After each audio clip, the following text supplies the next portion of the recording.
Prime Minister Nigel Farage has 5 MPs, you've got 403. Are you panicking because Reform is so far ahead in the polls, it seems?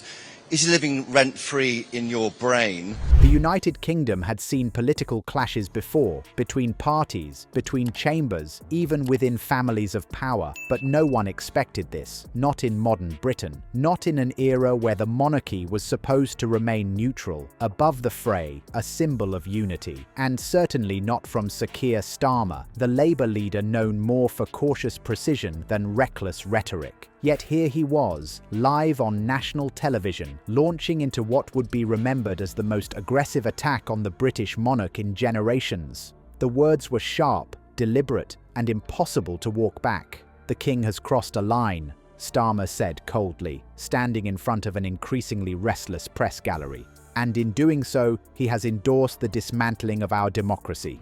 You went to a state school, your dad worked in a factory, your mum worked in the NHS. So why has a public school-educated former city trader got more in common with the Red Wall than you? The trigger was King Charles's unprecedented public support for Reform UK's rise, a gesture subtle in delivery but volcanic in consequence.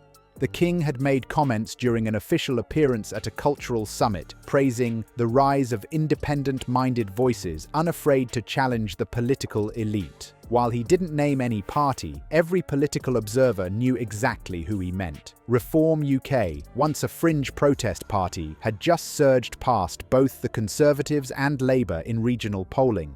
Its leader had taken a victory lap in Parliament, waving new polling data like a trophy. But the King's statement, aired live, gave the moment legitimacy. I don't need lectures from Nigel Farage on what it means to be working people. I know what it means to work 10 hours a day in a factory 5 days a week. Royal weight, monarchical blessing. And that's when Starmer snapped. At first, Labour's press team tried to hold the line. They issued a brief, calculated statement urging the palace to reconsider its role in partisan discourse. But when the King's team doubled down, refusing to clarify, refusing to apologise, and instead releasing a statement about defending the will of the British people, Starmer took matters into his own hands. In front of cameras, he didn't mince words. "The King is not an elected official," he declared. "He does not have the right to anoint political revolutions. What we witnessed today was not leadership, it was interference." Gasps rippled through the crowd. Reporters looked around in stunned silence. No party leader, not even during the Diana years, had spoken like this about the monarch. But Starmer wasn't finished. "When a constitutional figure places their finger on the scale of our democracy," he continued, "that figure ceases to be neutral and becomes something else entirely, a partisan actor." Almost instantly, the internet caught fire. Hashtags like #Duck Starmer vs King and Royal Intervention exploded across platforms. British Twitter split in two, with some praising Starmer's bravery and others calling it treasonous. Memes flooded in. One showed Starmer as a revolutionary with a guillotine silhouette behind him. Another showed the King in full crown, holding up a Reform UK banner with the caption, "Long live the disruption." But the stakes were no joke. By evening, the story had become the lead segment on every news channel. BBC presenters debated the constitutional implications. Sky News brought on former royal advisors who looked visibly shaken. One said, "We have entered uncharted waters. No one, not since Cromwell, has publicly challenged the divine neutrality of the crown in such terms." And behind closed doors, chaos reigned. Labour MPs were split. Some praised Starmer's speech as long overdue. Others warned he had just triggered a constitutional crisis. The Conservatives, sensing an opportunity, pounced. "If Sir Keir cannot respect the crown, how can he respect the nation?" barked one Tory MP during a heated Commons session. But Starmer didn't back down. Instead, he escalated. He called for a parliamentary inquiry into royal involvement in political affairs. He demanded the monarch clarify his position and called for new legislation to formally restrict royal commentary on active political matters. For the first time in decades, debates were scheduled in Parliament not about funding or foreign policy, but about the role of the monarch himself. Reform UK, meanwhile, revelled in the chaos. Their leader went live on GB News and smirked into the camera. "Starmer's having a meltdown," he said. "That's what happens when you realise the people aren't buying what you're selling anymore."